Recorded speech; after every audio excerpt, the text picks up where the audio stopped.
नमस्कार। अदिति की पाठशाला पर आप सभी का स्वागत है।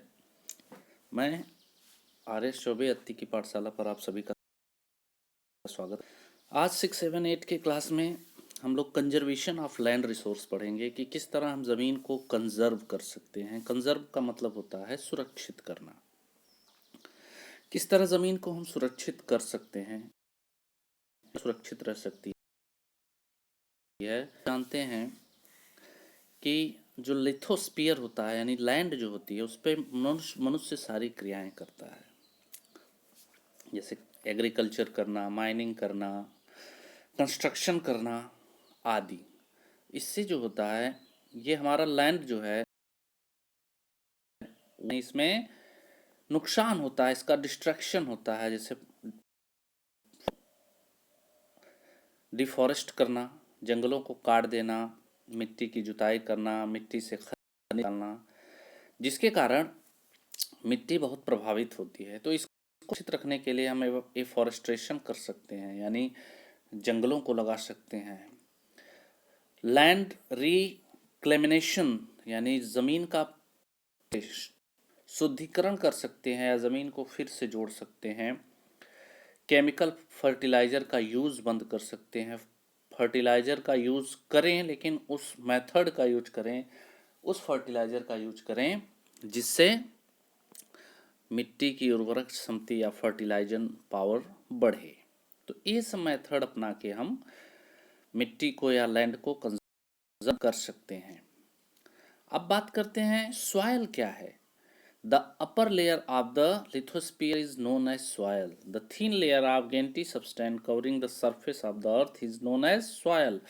यानी वह मोटी परत जो पृथ्वी के ऊपरी सतह के चारों ओर पाई जाती है और जिसमें बहुत ही छोटे छोटे कण पाए जाते हैं, उसे मिट्टी हम कहते हैं। इसका लैंड का यह क्लोज लिंक होता है, यानी ज़मीन से यह बहुत ही बारीकी रूप से जुड़ा होता है। और इस मिट्टी में जो ऑर्गेनिक मैटर हैं, जो जैविक पदार्थ हैं, मिनरल हैं, जो रॉक्स हैं, वो पाई जाती हैं। और इन्हीं ऑर्गेनिक के कारण जो मिट्टी होती है वो फर्टाइल होती है। अब बात करते हैं हम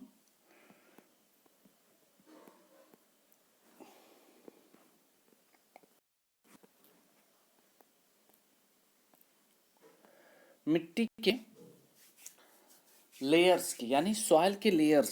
सॉइल की जो लेयर होती हैं वो 3-4 प्रकार की लेयर होती हैं। टॉप सॉइल जिसमें हम रहते हैं, जिसमें सारी क्रियाएं करते हैं, एग्रीकल्चर।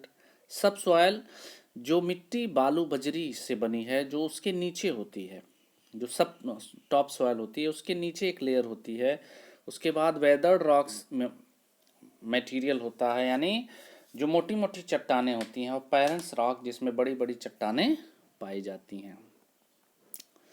अब बात करते हैं कि मिट्टी का निर्माण कैसे हुआ। लैंड स्लाइडिंग के बारे में हम लोग एक डिस्कशन करेंगे कि लैंड स्लाइडिंग क्या होती है, लेकिन उससे पहले आप फैक्टर ऑफ फॉर्मेशन पढ़ लीजिए कि वो कौन से कारण हैं जिससे मिट्टी का निर्माण हुआ है। तो मिट्टी के निर्माण में कई कारण हैं, और जो सॉइल का फॉर्मेशन हुआ है ये एक लॉन्ग टर्म प्रोसेस है, लंबा समय तक चलने वाला प्रोसेस है।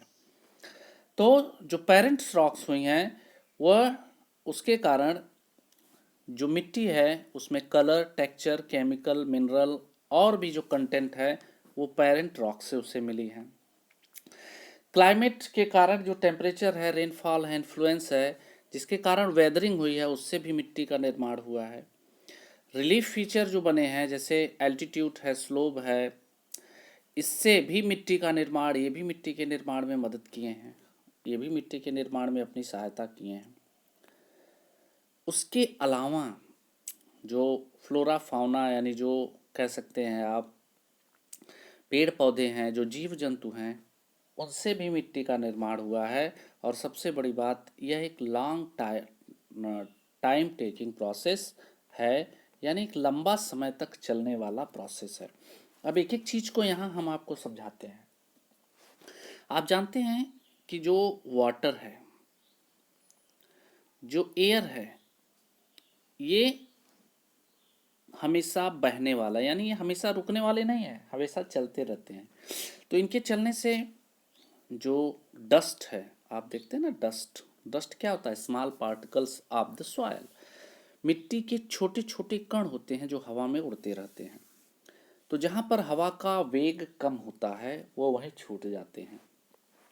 यही सिचुएशन वाटर के साथ भी होती है, पानी के साथ भी होती है कि पानी जब बारिश होती है तो मिट्टी गीली हो जाती है। यानी क्यों गीली हो जाती है? क्योंकि वाटर अपने अंदर डिज़ोल्व कर लेता है उसे, और जब वाटर उसे अपने अंदर डिज़ोल्व कर लेता है तो वह ढीली हो जाती है और एक स्थान से दूसरे स्थान पर बह जाती है, जिससे मिट्टी का के फर्टिलिटी पर बहुत ज़्यादा प्रभाव पड़ता है। यानी सॉइल की फर्टिलिटी पर बहुत ज़्यादा प्रभाव पड़ता है। जो फ्लोरा पेड़ पौधे जहाँ पाए जाते हैं उसमें ह्यूमस की मात्रा, पेड़ पौधे से पत्तियाँ जो गिरती हैं ज़मीन में सड़ती हैं, उससे भी मिट्टी का निर्माण होता है। और यह एक टाइम टेकिंग प्रोसेस है, यानी इसमें समय लगता है। रिलीफ फीचर का निर्माण होता है। जैसे मान लीजिए कोई माउंटेन बना है, इस माउंटेन से भी क्षरण होता है, जिससे मिट्टियों का निर्माण, प्लेन एरिया का निर्माण होता है, वैली का निर्माण होता है। ठीक है, ऐसे इसको क्षरण होता रहता है। इसमें समय के साथ ऐसे ऐसे मतलब ये क्षरण होता रहता है, इसीलिए माउंटेन ऐसे नुकीले हो जाते हैं, बिल्कुल ट्रायंगुलर साइड में हो जाते हैं। अब बात करते हैं कि जो डिगार्डेशन है, यानी मिट्टी का जो क्षरण है, उसे कैसे कंजर्व किया जा सकता है। तो इसके बहुत से तरीके होते हैं। क्षरण क्या होता है? डिफॉरेस्टेशन, यानी वनों की कटाई होती है। डेजर्ट एरिया में आप देखते हैं कि कोई भी पेड़ पौधा नहीं रहता, तो वहाँ मिट्टी जो सॉयल है बहुत तेज़ी से एक स्थान से दूसरे स्थान पे जाती है। मतलब कह सकते हैं जो सैंड ड्यून होते हैं वो लगातार कंटिन्यू बढ़ते रहते हैं। दूसरी चीज़ ओवर यूज़, मिट्टी का बहुत ज़्यादा उपयोग के कारण भी मिट्टी जो है डिगार्ड होती है। ज़्यादा केमिकल फर्टिलाइज़र का यूज करने से, ज़्यादा रेनफॉल होने से भी मिट्टी नष्ट होती है। तो इसको कैसे हम कर सकते हैं? पहला है मेल्चिंग। मेल्चिंग का मतलब होता है कि जो सॉइल के मेन्योर हैं, यानी प्लांट्स को कवर करना, यानी जैसे मिट्टी के ऊपर घासें वगैरह लगाना, मेल्चिंग करना, उससे भी हम क्या कर सकते हैं? मिट्टी को कंजर्व कर सकते हैं। बैरियर बनाना, यानी मिट्टी को सुरक्षित रखने के लिए ट्रेंच या बैरियर का निर्माण करना, इससे भी। रॉक डैम, यानी मिट्टी को सुरक्षित रखने के लिए ताकि मिट्टी बह न जाए, इससे रॉक डैम यानी पत्थरों के डैम बनाना। ट्रेस फार्मिंग करना, इंटरक्रॉपिंग मेथड को अपनाना, यानी उन फसलों को लगाना जिससे मिट्टी कंजर्व हो। काउंटर प्लगिंग करना। काउंटर प्लगिंग का मतलब है कि जो नेचुरल बैरियर हैं उनके जिस जिस एयर में या जिस तरफ हवा बहती है उसके अपोजिट तरफ प्लगिंग करना। शेल्टर बेल्ट, यानी जो ड्राई एरिया है वहाँ पर ट्री को प्लांट करना ताकि वो विंड की स्पीड को कम रखें। ठीक है, आज आपने क्या पढ़ा कि कैसे हम उसको कंजर्व करेंगे।